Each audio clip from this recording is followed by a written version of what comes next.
Anybody who knows who I am knows I speak the truth always, and I damn the consequences. Because nothing will happen. Let heaven fall. You were campaigning for Buhari. You were warned. You are digging your grave. You did not listen. You did not listen. Now they have gone to Yoruba land. They want to take over Yoruba land with terrorists. And then they face Eastern Security Network with the army. That's what they want to do. It's a very simple game plan. What they have done, they have bribed every media house in the world, has gotten nothing less than $50 million. Suppress the news with the help of Britain, so they can come and kill us. So you don't know that? That's what they want to do. They want to reduce world population. And the more black people dies in Africa, the better for them. Don't you understand? Are you people that stupid you cannot reason? Look at Fulani driving cattle, playing with your brains to claim you went to school. My people, my people. Oh, Oyendo, we love you. Or Hamadike, Oyendo, we love you. Oh, everything you said has come to pass. You want them. They didn't listen. Today, everything you said, word for word, has been made manifest. Oh, he forgave me, he forgave me. He forgave me, he forgave me. Oh, give me, oh, give me. He forgave me never time. Oh, give me, oh, give me. Oh, give me one name. Oh, give me, oh, give me. Oh, give me never time. He forgave me, he forgave me. He forgave me, he forgave me. Oh, give me, oh, give me. He forgave me never time. Something go happen, yo. Something go happen today. Something no one more. Something go happen today. I say he go happen, no, he go happen, you. Something go happen today. Oh, something no one more. Something go happen today. Hey, my people, as we they do, it they show. Oyendo won them way back since 2012. He said he was feeling too big. He was a big fish in the pond of Masob, because Masob were trying to slow him down. He left Masob and started the divine assignment given to him by God to bring the people of Biafra together, and also to warn those that believe in Nigeria. But unfortunately, they did not listen to the Yorubas. Ahmadu Bello used to call you back then in the 60s, Yareba, the Yareba man, Yareba. So when you hear us calling Yareba, we are trying to remind you the tongue of the Fulani man, Ahmadu Bello, when he was referring to you guys in the 60s. He called you guys Yareba. No. Today, everything NNAMDI KANU said has come to pass. He quoted somewhere where he said, they will bring the terrorists to Yoruba land and bring the army, the military, to Biafra land. While the terrorists are dealing with the Yorubas, the army will come in the guise of what? IPOB ESN. 2-in-1. IPOB ESN. That's the game they play. And unfortunately, because of tribalism, nepotism, red tape, those who believe in politics, those who say there is a mutual understanding between their tribe and the North, they will keep on skipping to the loo of their politicians, because today it appears as if Tinubu is the one ruling Nigeria. So due to tribalism and the rest of them, the Yorubas might think they are playing to the gallery, pandering, keeping quiet. I'm not happy that some of my guys, they have kept quiet. Some of my friends in Yoruba nation, they are now as quiet as a church mouse. It is shocking. It is embarrassing. I will not call no names for now. It is embarrassing that those I believed in, those that I thought, yes, These guys, they are the new breed. They are the new generation. They are the ones we can trust. Because after the Biafran War, our parents used to tell us that if you're on a two-way road, in one of the road, there is a snake when they come. The other road, now a Yoruba man or woman, they come. Make you jump, go where the snake they. You are safer with the snake than that road when the person day. They made those pronouncements because of what the Yorubas put us through during the Biafran War. But then I felt like, no, there's a new seed. There's a new breed. Do not blame the Yorubas, but blame the politicians. That's why till this day, I'm still maintaining, I am putting the blame on the Yoruba politicians, not the Yorubas themselves. The only problem I have with the Yorubas themselves is that area in their culture, that gray area in their culture that says they must respect their elders at all time. Underline the word elders. How can you tell somebody so is your elder? How do you define one being an elder? Because the mistake they make, they've given it a broad definition. It means anybody with gray hair, na elder to them. Anybody when get old age, na elder. A criminal, a pedophile, a drug man when get gray hair, na elder. It means they will pardon him, they will forgive him, they will hear him. That's the mistake. That definition of an elder should be somebody of high repute.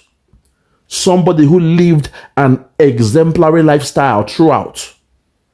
Somebody that has the wisdom, the foresight. A historian that can break down your history and tell you the trajectory that your country or your nation is going. Such people should be the ones that your culture says you should respect at all time. Not every Tom, Dick, and Harry with gray hair, with beard, we don't grow white or gray. No.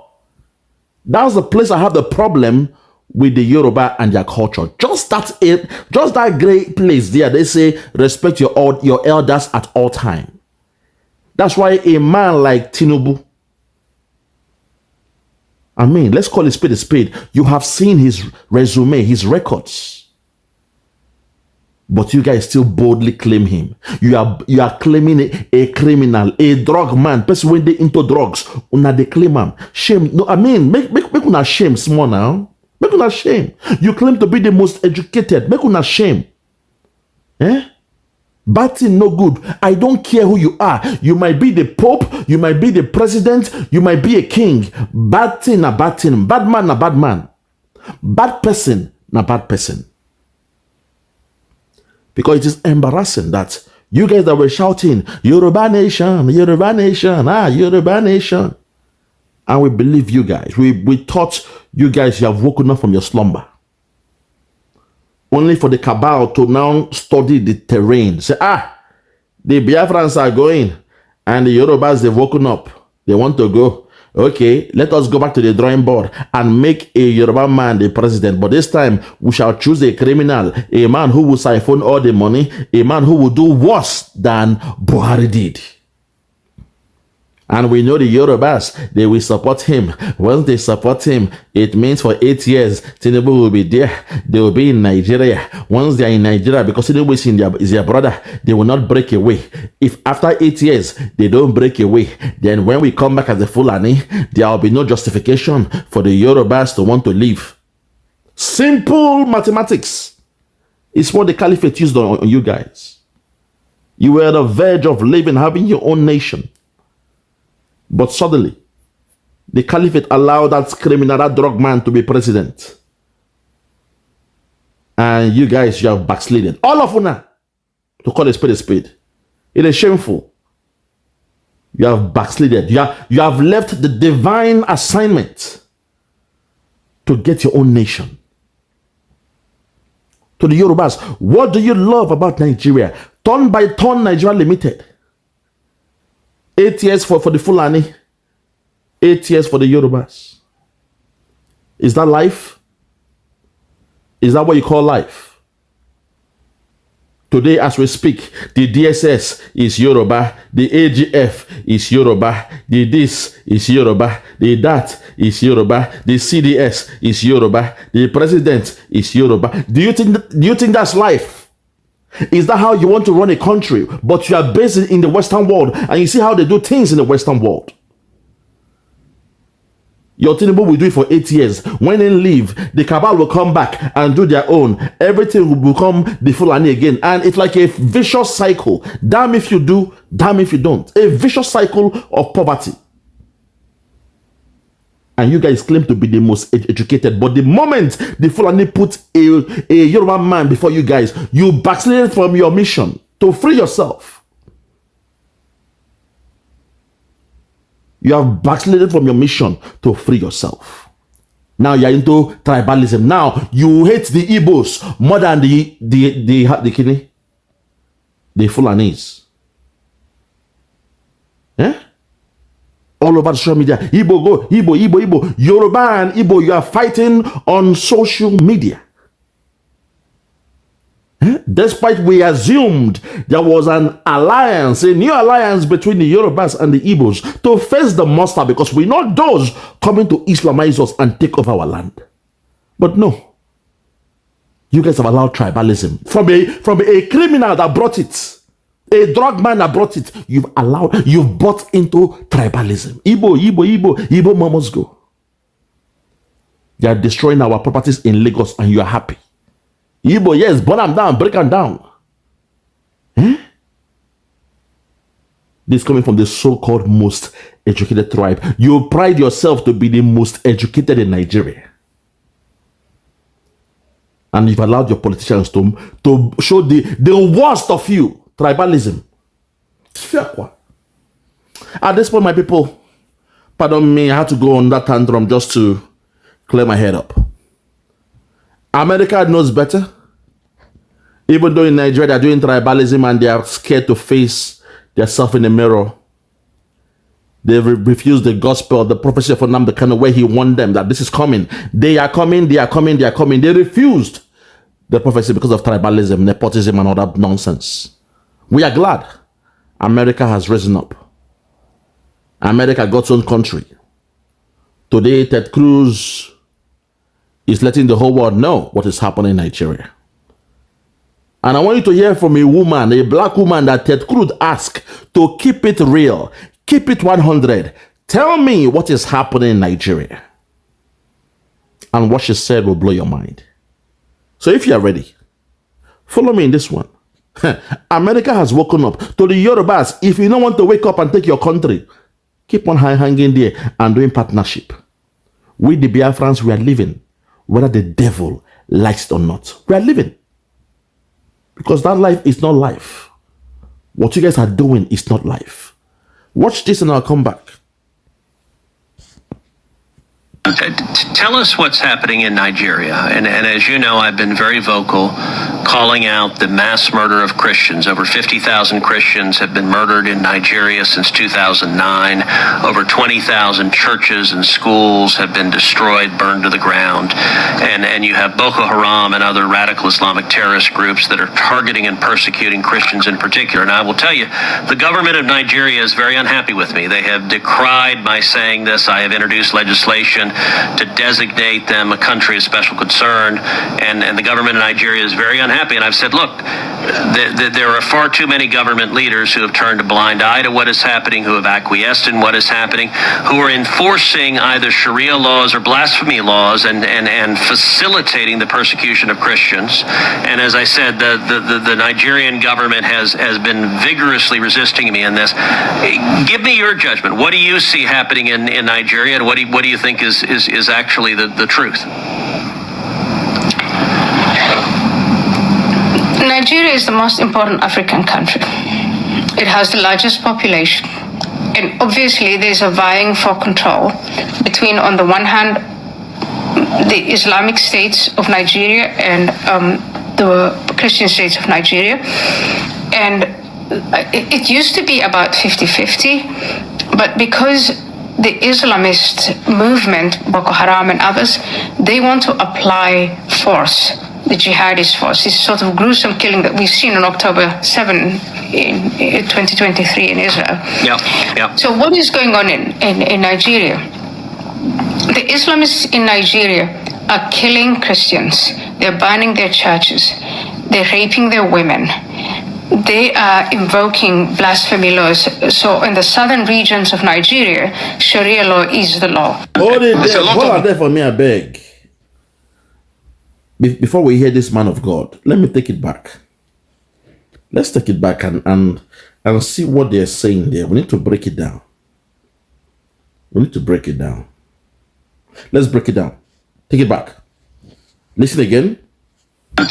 Tell us what's happening in Nigeria. And as you know, I've been very vocal calling out the mass murder of Christians. Over 50,000 Christians have been murdered in Nigeria since 2009. Over 20,000 churches and schools have been destroyed, burned to the ground. And you have Boko Haram and other radical Islamic terrorist groups that are targeting and persecuting Christians in particular. And I will tell you, the government of Nigeria is very unhappy with me. They have decried my saying this. I have introduced legislation to designate them a country of special concern, and the government of Nigeria is very unhappy. And I've said, look, there are far too many government leaders who have turned a blind eye to what is happening, who have acquiesced in what is happening, who are enforcing either Sharia laws or blasphemy laws and facilitating the persecution of Christians. And as I said, the Nigerian government has been vigorously resisting me in this. Give me your judgment. What do you see happening in Nigeria, and what do you think is actually the truth? Hold it, my sister, before you speak. They have been enforcing Sharia law and blasphemy law. Sharia law and blasphemy law. Even though we know about the killing happening. But what Ted Cruz said there, Senator Ted Cruz, that's the truth. Just last week, we saw in Abuja a trader who was crying, a Christian trader who was crying that they took him to what? A Sharia court. And the judgment was for the Muslim man that took them to court to auction their whole business and keep the money. It means you are judging the Christians according to Sharia law, where a tenant of this businessman was owing this Muslim man in a transaction, which is normal. Sometimes when you buy things, you defer the payment. Okay, I'm owing you now. I've not sold your goods. So in the next 6 months, I will pay you off completely. But sometimes the business might go bad. So you may have to find a way to restructure the money you are owing that person. They call it the balance payment or defer payment sometimes. To defer the payment. That was all they should have discussed in a civil court. But this Muslim man, knowing what he was doing, he knows in Abuja, even though Abuja is the capital of that zoo called Nigeria, he knows Sharia law is thriving in Abuja. So the Muslim businessman took this other guy to where? To Sharia law or a Sharia court. And guess what? A judgment was reached in the Sharia court for this Muslim man to go and auction off the business shop, the store of the person owing him. Even though the person owing him is a tenant, there is a landlord that owns the building. But because this tenant is owing this Muslim man, the Sharia law says for the fact they are owing you, you can go and sell the whole store.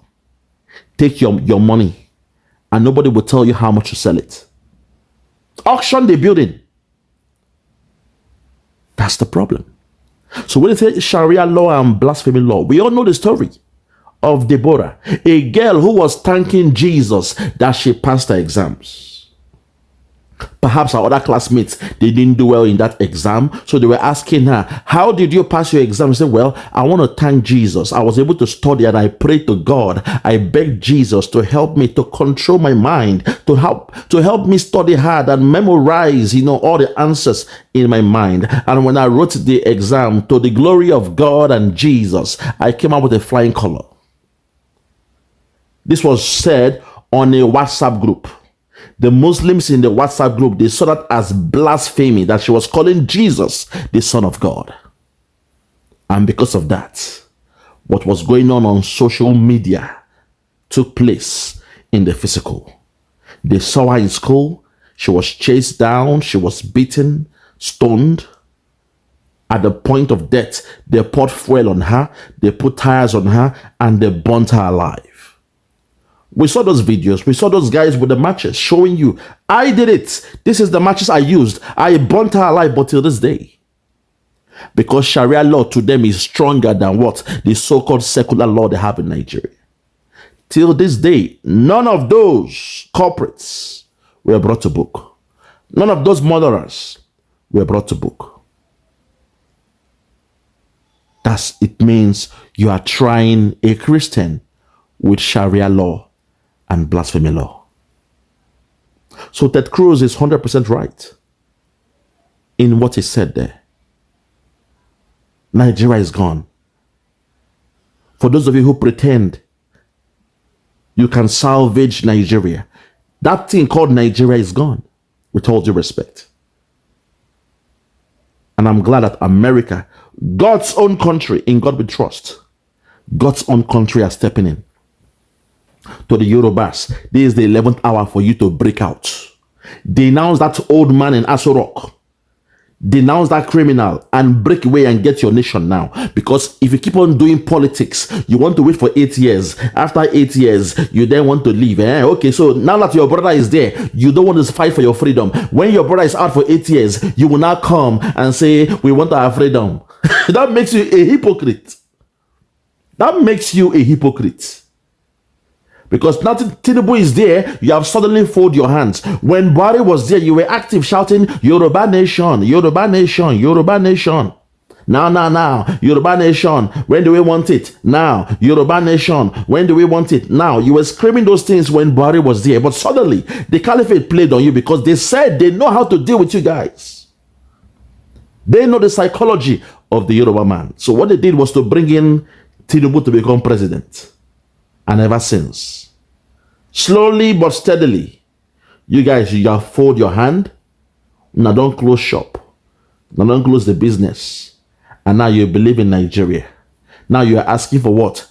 Restructuring. Your elders are asking for restructuring. Where are those screaming for Yoruba Nation? Where are you? Nowhere to be found. You want to wait for 8 years. After 8 years of Tinubu ruling Nigeria, you will now come and say, Yoruba Nation, Yoruba Nation. That will make you a bunch of hypocrites. Bunch of hypocrites. Cowards. You're cowards. Only a coward will act that way. Your brother is there for 8 years. You didn't complain. He's about to leave. You're coming back. Yoruba Nation, Yoruba Nation. No, wow. God have mercy. Please, let us listen to our sister here. Hear what she's got to say.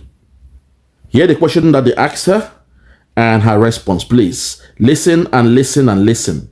Please, lend me your ears. Listen and listen and listen. Listen. Laws are blasphemy laws and facilitate many government leaders who have turned a blind eye to what is happening, who have acquiesced in what is happening, who are enforcing either Sharia laws or blasphemy laws and facilitating or enforcing either Sharia laws or blasphemy laws and this happening, who are enforcing either Sharia laws or blasphemy laws and facilitating, who are enforcing either Sharia laws or blasphemy laws and this happening, who are enforcing either Sharia laws or blasphemy laws and facilitating the persecution of Christians. And as I said, the Nigerian government has been vigorously resisting me in this. Give me your judgment. What do you see happening in Nigeria, and what do you think is actually the truth? Now listen to a black woman break it down. Something the other tribes in Nigeria they cannot do. Something the politicians in Nigeria, because they're enjoying, they're trying to having the best of life, they can't do this. You're a black sister, break it down. Oh, God have mercy. Listen. Nigeria is the most important African country. It has the largest population. And obviously there's a vying for control between, on the one hand, the Islamic states of Nigeria and the Christian states of Nigeria.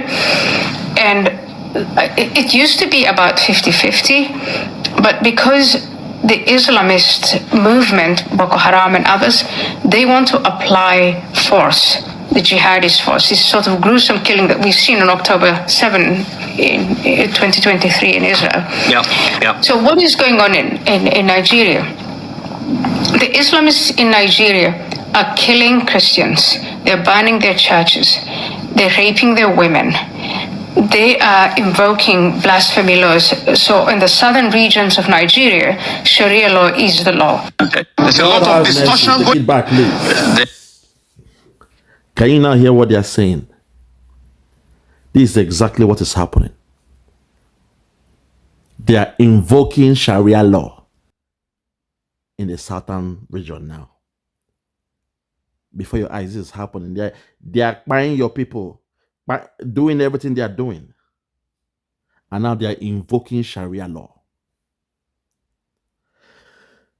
Sweet Jesus, have mercy, Lord, have mercy. Lord, you must have mercy on us. This is too much for me to handle. Sometimes I ask myself what's going on. Sometimes I wonder. Sometimes I ponder. Sometimes I think out loud. What's going on? What is wrong with a black man? Black. Ishoji, Ndishoji. What is wrong with us? Is the devil really black? Where did we get this thing? This myopic way of thinking, this primitive way of doing things, where did the black man get it from? That they see the truth, they will not condemn it because their brother is in power. Because their religion is the one doing the killing. It's okay. Turn a blind eyes.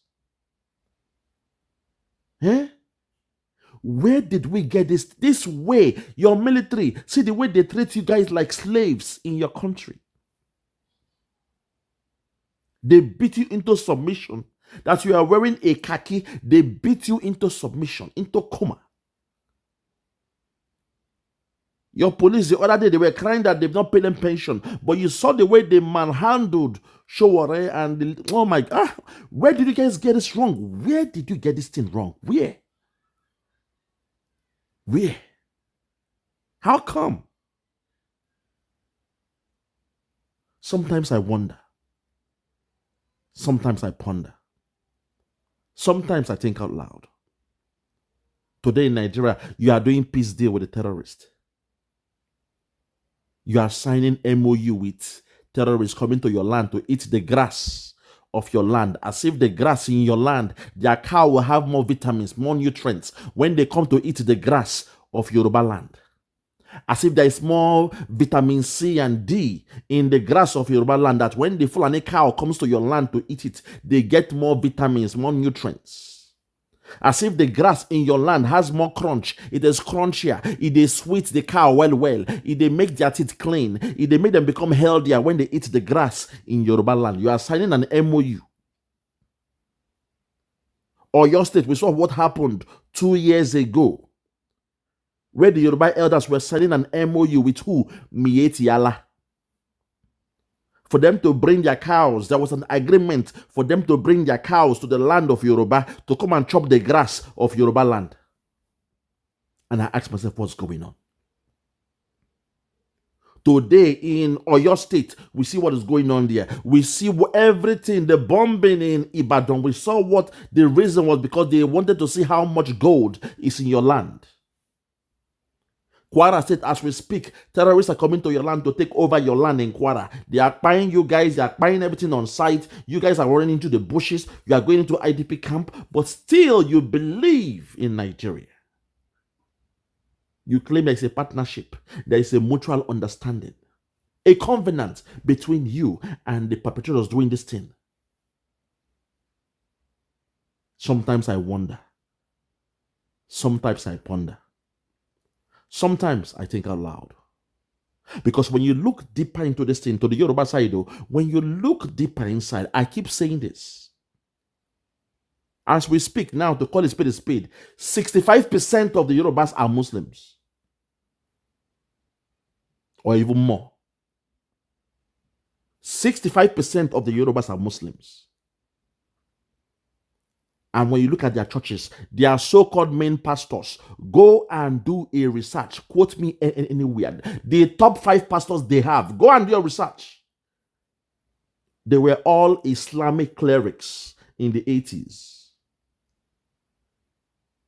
And when Babangida was trying to sign Nigeria in or enlist Nigeria into the Islamic nation, something happened. In order to control the narrative, because Catholic Church was getting a stronger say in Nigeria. The Church of England, known as Anglican Church. Anglican, Anglo-Saxon. Anglican means England. Church of England is what they call them in England, but in Nigeria they called it Anglican Church, to use psychology on you so that the deaf, dumb, and blind, they will not understand that when you are going to Anglican Church in Nigeria, it means Church of England. The white man will use words to confuse you, bamboozle you. They were having a stronger say, a stronger hold of Nigeria. And the Islamic Caliphate had to do something. It started way back in the 80s.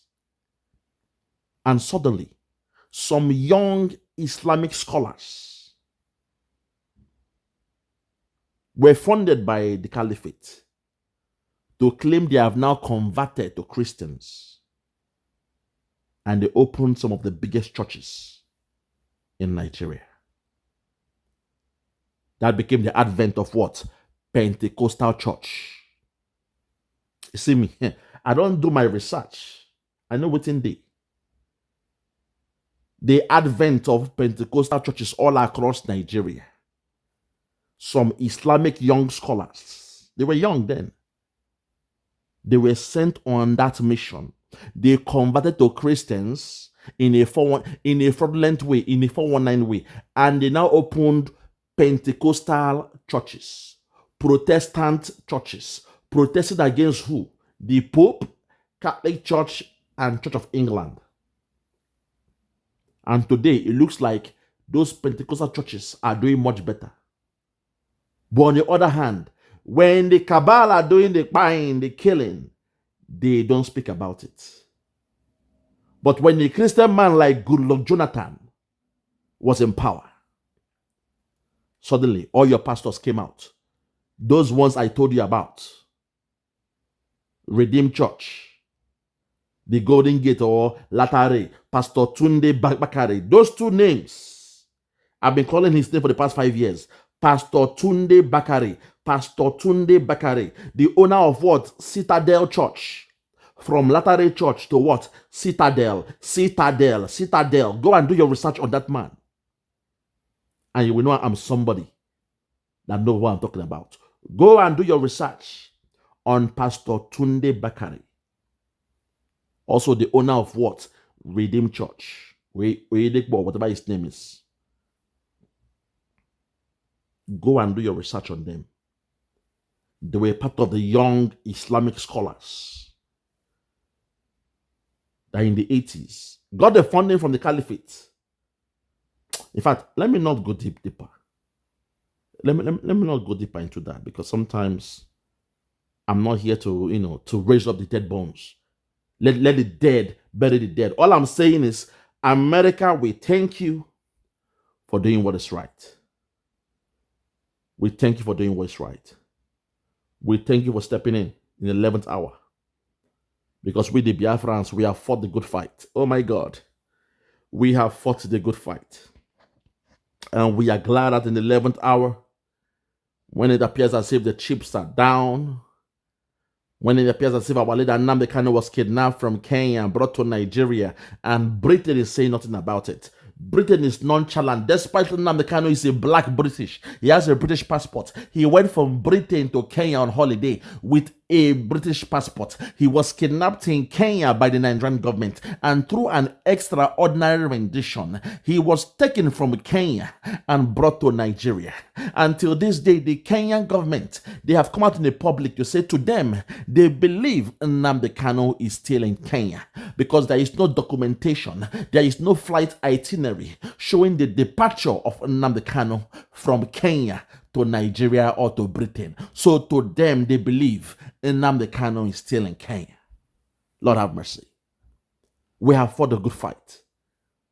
America, we thank you for coming out at this time, the 11th hour. Our backs on the rope.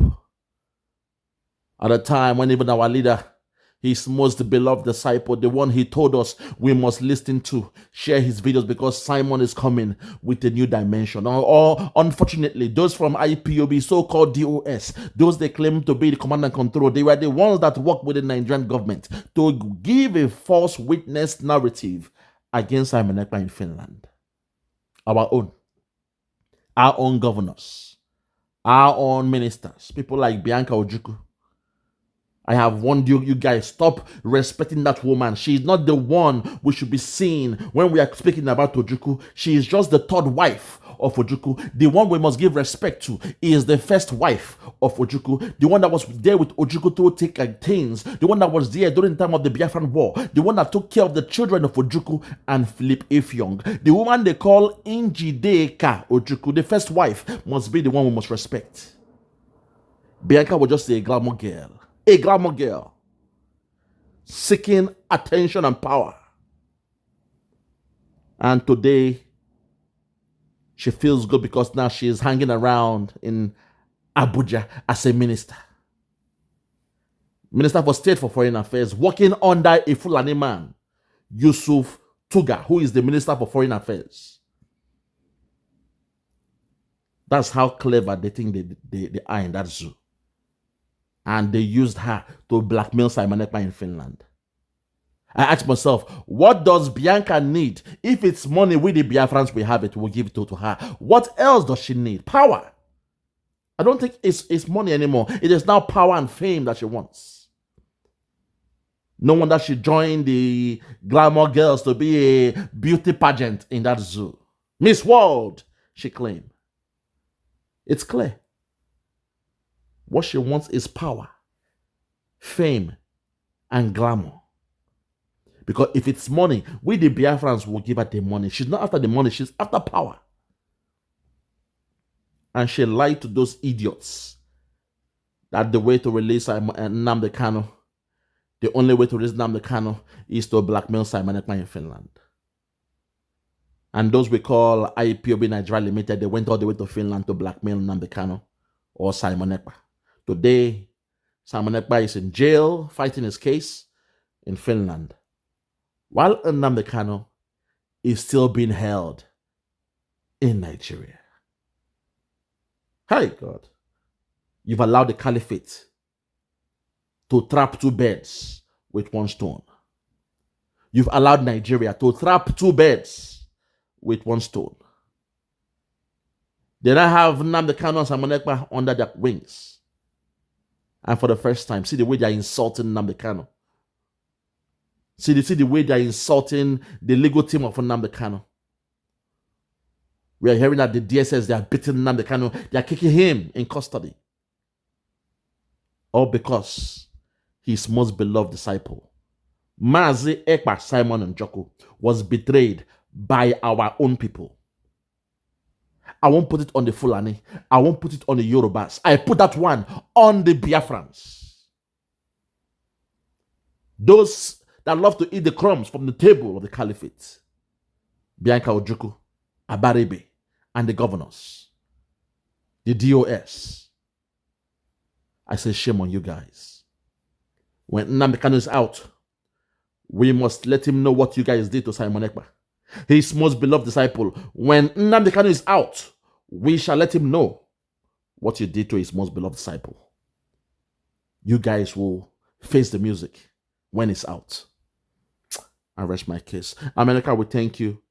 Donald Trump, President Trump, we thank you. Senator Ted Cruz, we say a big thank you. To the Christians around the whole world, we say we thank you for fighting the case of the Biafran Christians, the Christians in Nigeria. We don't want to be Islamized. We believe in Jesus.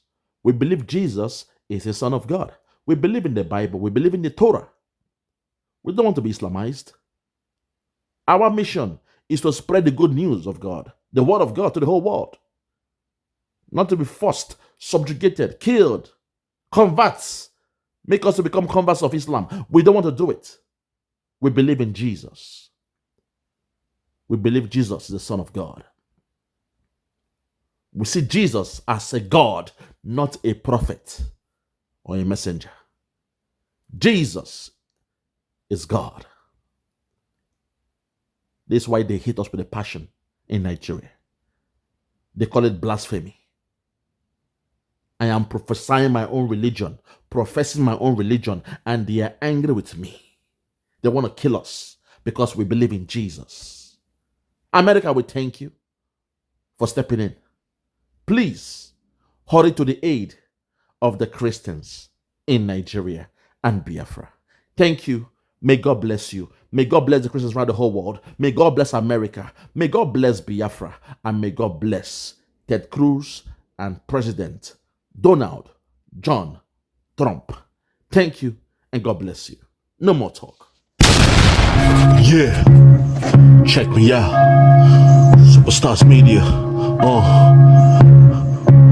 Lord Logan, Bloomington, Lord Logan, and it's wild Flora show. 1914 amalgamation is what we dying for. 3 nations to 1 nation, ever since annihilation. Nepotism is nonsense. You and you, clap your hands. Biafra gonna come, clap your hands. Biafra, Oduduwa, we're free now. Freedom is gonna come, we're free now. Yeah.